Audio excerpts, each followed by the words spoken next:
हाँ जी, तो कौन कह रहा था कि बोरूटो पे वीडियो बना भाई, बोरूटो के टाइम स्किप पे वीडियो क्यों नहीं बना रहे? तो भाई टाइम लगा के मैंने भी पढ़ लिया है बोरूटो एकदम पूरे एंड पॉइंट तक, और ये रहा टाइम स्किप पे वीडियो। तो बोरूटो में आ चुका है टाइम स्किप, और इस टाइम स्किप को खास कर लेकर बहुत लोग एक्साइटेड थे, इतने ज्यादा कि हाइप तो भाई यहाँ पहुंच रखी है। बट क्या है ये टाइम स्किप? इस टाइम स्किप की वजह से क्या चेंजेस आए हैं स्टोरी में, कैरेक्टर्स में, प्लॉट में, हम उन सब पे बात करेंगे। साथ ही ये भी देखेंगे कि क्या कावाकी ही एक अल्टीमेट फाइनल विलन बनने वाला है बोरूटो का, या फिर चीजें किसी और दिशा में भी जा सकती हैं एंड एक हमें नया मेगा विलन भी दिख सकता है। अब ऐसा मैं क्यों कह रहा हूँ, वीडियो में बने रहना, तुम्हें एंड में पता चल जाएगा। और जहां तक मुझे लग रहा है यही बंदा बोरूटो का मेन विलन बनने वाला है भाई, मैं लिख के दे सकता हूँ। बट ऑफ कोर्स ये एक एजम्पशन है, तो बने रहो वीडियो में, एंड तक जरूर देखना।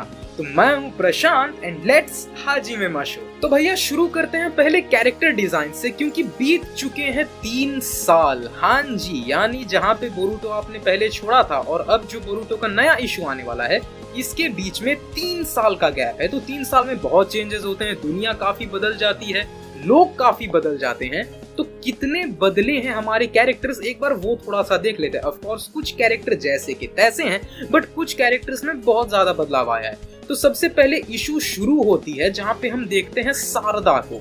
अब शारदा का जो अटायर है भाई, वो उतना ज्यादा तो चेंज नहीं हुआ है, बट उसकी ड्रेसिंग सेंस जरूर चेंज हो चुकी है। साथ ही उसका हेयर स्टाइल जो है वो भी थोड़ा सा चेंज हो चुका है। बट एक चीज अगर आप नोटिस कर रहे हो, जो कि मैंने किया है, वो ये है कि जो नारुतो एनिमे थी, यानी जो पुरानी स्टोरी थी, वहां पे जो फीमेल निंजास थी ना, उनका ड्रेसिंग कुछ ऐसा था जो कि वो शिनोबी मिशंस को कैरी आउट करने में मदद करे। अब देखो, शारदा हो या कोई भी फीमेल निंजास हो, एक्चुअली वो हैं शिनोबी, उन्हें जाने हैं डेडली मिशंस पे, कॉम्बैट्स पे। तो जो आप अटायर देख रहे हो शारदा का, वो कहीं से भी बैटल कंड्यूसिव बिल्कुल नहीं है, जो कहीं ना कहीं ये दिखाती है कि बोरूटो की स्टोरी में ना अब जो है एस्पेक्ट वो निंजा वाला कम होकर के अब वो थोड़ा सा फैशनेबल बन चुका है। तो वो कहीं ना कहीं झलक रहा है शारदा के अटायर से। उसके बाद हमें दिखता भैया शिकामारु। तो शिकामारु जैसा था वैसा है, और ये ससुरा वैसा रहेगा भी, इसकी तो गारंटी है। बट एक चेंज है कि शिकामारु अब बन चुका है 8th होकागे। हाँ जी, यानी नारुतो के बाद अब शिकामारु कोनोहा का नया होकागे है। तो ये तो साला होना ही था। खैर, उसके बाद जो है हम बात करते हैं कावाकी की। भाई कावाकी एकदम बन चुका है कूल फंकी हेयर स्टाइल वाला लौंडा, एंड इसका अपीयरेंस ना वो बोरूटो का कैरेक्टर कम और टोक्यो रिवेंजर्स का कैरेक्टर ज्यादा लगता है।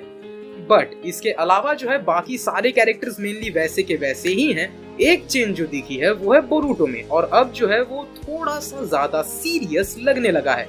But of course time skip के बाद ना उसका बाप कभी सीरियस था, तो देखते हैं कि बोरूटो की पर्सनैलिटी में कोई चेंज आई भी है या नहीं। नाउ ये तो हो गई भाई अपीयरेंसेस की बात। अब आते हैं कि आखिरकार इशू 81 में ऐसा क्या हुआ। तो एक बार जल्दी से देख लेते हैं इशू 81 में हमें क्या क्या दिखाया गया। उसके बाद हम आएंगे अपने फाइनल एस्पेक्ट यानी डिडक्शंस पे। तो बात करते हैं इशू 81 पे। तो शुरू में हम देखते हैं शारदा को, जो शिकामारु के फैसले से नाराज रहती है कि आखिरकार कोनोहा ने बोरूटो के ऊपर सैंक्शंस क्यों लगाए हैं। जिसपे शिकामारु, जो कि अब नया होकागे है, वो शारदा को समझाता है कि चूंकि बोरूटो ने जो क्राइम किया है उसके बदले कोनोहा उसे होस्टाइल ही मानकर चलेगी, क्योंकि यही रेगुलेशंस हैं और उन्हें उसके ऊपर सैंक्शंस लगाना ही पड़ेगा। जिसपे शारदा गुस्सा हो जाती है और शिकामारु उससे कहता है कि अगर तुम ऐसी ही रही तो तुम हमेशा एक जेनिन ही रहोगी शारदा, कभी होकागे नहीं बन सकती। शारदा कहती है, मैं लॉर्ड 7th को अपना आइडल मानती हूँ और वो भी एक जेनिन थे, और ये कहकर शारदा वहां से चली जाती है। आगे हम देखते हैं उस डायमेंशन को जहां नारुतो और हिनाटा कैद है। ये वही डायमेंशन है गाइस जहां टाइम का कोई कॉन्सेप्ट नहीं, और कावाकी बीच बीच में नारुतो को देखने यहाँ आता रहता है। अब हम देखते हैं कि शारदा सुमिरे से मिलती है और वो दोनों आइडा के पावर के इफेक्ट्स के बारे में बात करते रहते हैं। शारदा बताती है कि किस तरह वक्त के साथ साथ आइडा के ओमनीपोटेंस का इफेक्ट गहराता जा रहा है और लोग उतने ही ज्यादा उसे सच मानने लगे हैं।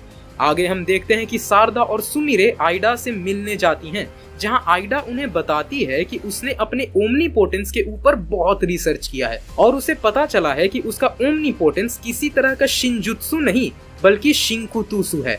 अब गाइस ये शिनजुत्सु और शिंकुतुसु और ये बाकी टर्म्स क्या है, अगर इसके ऊपर तुम्हें वीडियो चाहिए तो कमेंट्स में जरूर बता देना। Now back to story.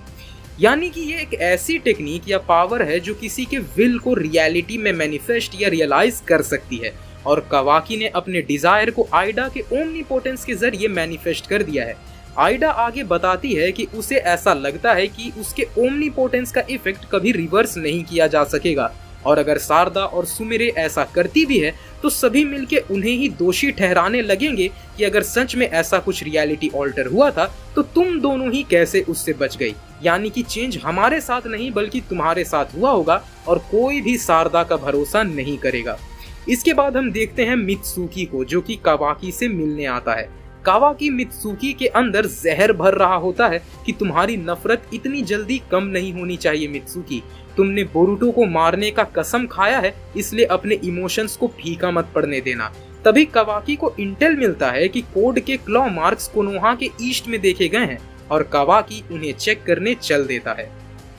दूसरी तरफ हिमावारी, जो अब बड़ी हो चुकी है, वो एक शिनोबी बनने की बिगिनर ट्रेनिंग ले रही होती है।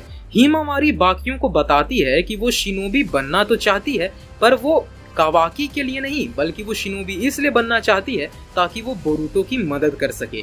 सभी उससे कहते हैं कि बोरुटो एक भगोड़ा और गद्दार है, वो क्यों उसका मदद करना चाहती है, जिसपे हिमावारी बताती है कि उसे ऐसा क्यों तो महसूस होता है कि बोरुटो एक अच्छा इंसान है, वो गलत नहीं कर सकता, और वो चाहती है कि उसकी वो मदद करे।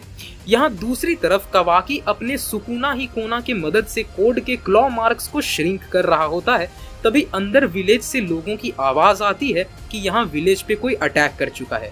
विलेज में कोड के 10 टेल क्लॉ ग्राइम्स आने लग जाते हैं, और कावाकी और बाकी शिनोबीज भी वहां पहुंच जाते हैं ताकि लोगों को बचाया जा सके। तभी शारदा भी वहां पहुंचती है और देखती है कि कोड फाइनली आ चुका है। कोड का प्लान ये रहता है कि अगर वो बोरुटो, जिसे अब वो अपना आर्च एनिमी मान रहा है, अगर उसके विलेज और दोस्तों पर अटैक किया जाए तो बोरुटो उन्हें बचाने जरूर आएगा, क्योंकि याद रखना गाइस, रियलिटी ऑल्टरेशन की वजह से बोरुटो अब कावाकी का प्लेस ले चुका है पूरे स्टोरी में, यानी साइड्स चेंज हो गए हैं। और तभी हम देखते हैं कि बोरुटो फाइनली वहां पहुंच जाता है। अब बोरुटो का चक्रा स्कैन होते ही बाकी सभी शिनोबीज को अलर्ट कर दिया जाता है, और यहाँ बैटल फील्ड में अब एक ट्रिपल थ्रेट बैटल शुरू होने को है, कोड, कावाकी और बोरुटो के बीच। तो गाइस ये तो वो बातें रही जो इशू 81 में हुई हैं, एकदम समराइज करके मैंने डिस्क्राइब कर दिया है।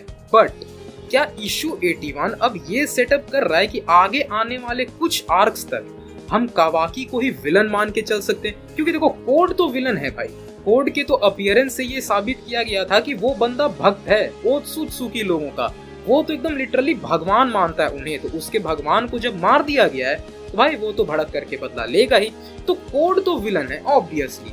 बट क्या अब कावाकी एक विलन बनने वाला है? क्योंकि देखो एंटागोनिस्ट बस वही होता है जो प्रोटैगनिस्ट के अगेंस्ट हो। प्रोटैगनिस्ट हमारा बोरुटो है, बोरुटो एक ओत्सुत्सुकी है, कावाकी हर एक ओत्सुत्सुकी को मारना चाहता है, तो ऑब्वियसली वो बोरुटो को ही मारना चाह रहा है, यानी बोरुटो के अगेंस्ट कावाकी, तो कावाकी बन चुका हमारा मेन एंटागोनिस्ट। बट क्या कावाकी ही हमारा मेन फाइनल विलन होगा? ये कहना एक्चुअली भी जल्दबाजी होगी। अब ऐसा मुझे क्यों लगता है वो मैं बताता हूँ। देखो गाइस, एक बात हमेशा याद रखना, कावाकी का मोटिवेशन कुछ भी है, उसका इंटेंशन कभी गलत नहीं रहा है। और हमेशा याद रखना, इस तरह की जो राइटिंग्स होती है ना, उसमें इंटेंशन ज्यादा मायने रखता है, क्योंकि एट द एंड वो एक पॉइंट बनता है उस कैरेक्टर की रिडेम्पशन का। और रिडेम्पशन आर्क सच में बहुत अच्छे होते हैं अगर वो बहुत ज्यादा वेल रिटन हुए तो कावाकी का रिडेम्पशन आर्क हमें इन फ्यूचर जरूर देखने को मिलेगा, क्योंकि एट द एंड वो बंदा अपने कंक्लूजन से तो विलन बन चुका है, बट अपना इनिशियल वैल्यू जो है ना वो काफी अच्छा रखा है, क्योंकि एट द एंड वो नरूटो को अपना आइडियल मानता है, वो नरूटो के लिए ही ये सब कुछ करना चाह रहा है। तो जिस दिन हमें कावाकी का रिडेम्पशन आर्क दिखेगा, हमें एक ही चीज मिलेगा कि अब बोरुटो और कावाकी जो है वो एक साइड हो चुके हैं। पर जब बोरुटो और कावाकी एक साइड हो जाएंगे तो फिर साला विलन कौन रहेगा? मैं बताऊं, विलन रहेगा शिबाई ओत्सुत्सुकी। याद रहे गाइस, हम अभी भी ये नहीं जानते कि ओत्सुत्सुकी के इवोल्यूशन का आखिरी एक्सटेंट क्या है। अगर हम अमाडो की बातों को माने तो मिलेनियास तक, यानी हजारों सालों तक अगर आप चक्रा फ्रूट को पैदा कर करके खाते रहोगे और एकदम बहुत ज्यादा चक्रास और एक्सपीरियंस और नॉलेज गेन करते रहोगे, तो एक दिन आप इवोल्यूशन यानी आपकी इवोल्यूशन चलती रहेगी और एक दिन आप ट्रांसेंड कर जाओगे गॉडहुड में। अब गॉडहुड में जाने के बाद भी आपकी फिजिकल बॉडी इंटैक्ट रहती है, क्योंकि अमाडो ने बताया था कि जितने भी ये चीजें हैं, चाहे वो सेनरिगान हो या फिर सुकुना हिकोना हो, ये जितनी एबिलिटीज थी वो सब की सब शिबाई ओत्सुत्सुकी से निकली हुई है। यानी कि शिबाई का बॉडी इंटैक्ट था, यानी उसके गॉडहुड में उस वक्त भी फ्लॉज थी, क्योंकि एक गॉड एक बॉडी में कैद हो ये एक तरह की कमजोरी होती है, क्योंकि गॉड का एग्जिस्टेंस जो है वो किसी चीज से लिमिट नहीं होनी चाहिए, ना ही स्पेस, ना ही टाइम, ना ही रियलिटी। तो टाइम और रियलिटी को भले शिबाई ट्रांसेंड कर गया हो, पर वो स्पेस को ट्रांसेंड नहीं कर पाया था, क्योंकि उसकी कॉन्शियसनेस अभी भी एक एनक्लोजर यानी एक बॉडी में कैद थी। बट शिबाई अपने जर्नी को कैरी करता रहा और एट द एंड वो ट्रांसेंड कर गया एक ऐसे लेवल पे जो शायद से, ये अभी भी एक एजम्पशन है, फर्स्ट एजम्पशन तो ये है कि शायद से शिबाई मर चुका होगा, बट एक गॉड का मर जाना खुद एक कॉन्ट्राडिक्टरी टर्म हो जाता है। तो शिबाई एक्चुअली मरा नहीं, वो एक ऐसे स्टेट ऑफ एग्जिस्टेंस में ट्रांसेंड कर गया है जहां पे अब उसे बॉडी की भी जरूरत नहीं। तो एक ऐसे एंटिटी का mentioning out of the nowhere कभी नहीं होता गाइस, हमेशा याद रखना। और चूंकि राइटर ने यानी किशिमोटो ने एक ऐसे एंटिटी को मेंशन किया है, तो उसकी यूजेज आगे आनी ही चाहिए, क्योंकि बेसिक राइटिंग स्किल्स यही कहता है कि भाई आपको यूज करना चाहिए, क्योंकि आपको बैकिंग्स देने हैं। आपने अभी भी सेनरिगान और ये सब को कम्प्लीटली एक्सप्लेन नहीं किया कि भाई वो ऐसा कैसे करते हैं, बस एक कॉन्सेप्ट दे देना शिंकुतुसु और शिनजुत्सु, ये काफी नहीं होता। और मैं क्यों कह रहा हूँ कि शिबाई ओत्सुत्सुकी फाइनल विलन हो सकता है, क्योंकि एक गॉड ओमनीपोटेंट तभी है जब तक वो सिंगली एग्जिस्ट करेगा, ठीक है। उसके अलावा अगर उसके जैसे और बीइंग्स हो गए तो गॉड की एब्सोल्यूटनेस का जो कैरेक्टर है वो फ्लॉ हो जाता है, अब वो एब्सोल्यूट नहीं रहा, there is something other than him, और कोई भी अपने एब्सोल्यूट नेचर को नहीं खोना चाहेगा। तो शिबाई एट द एंड जब वो देखेगा कि या तो कावाकी या तो बोरुतो ट्रांसेंड कर रहे हैं, ज्यादा इवोल्यूशन उन्हें मिल रहा है और वो गॉडहुड के नजदीक पहुंच रहे हैं, शिबाई रिटेलिएट करेगा। तो हो सकता है एट द एंड शिबाई जो है वो पूरे बोरुतो का मेन विलन बनकर निकले, बट ये एक मेरी थियरी है। ये थियरी तुम्हें कैसी लगी गाइस, ये भी कमेंट्स में बताना, साथ ही तुम्हें ये टाइम स्किप कैसा लगा ये भी बताना। और ऐसे ही सुपर ऑसम वीडियोस के लिए हमारे चैनल एनिमेस 14 को सब्सक्राइब कर दो, because we are anime 14। Piece.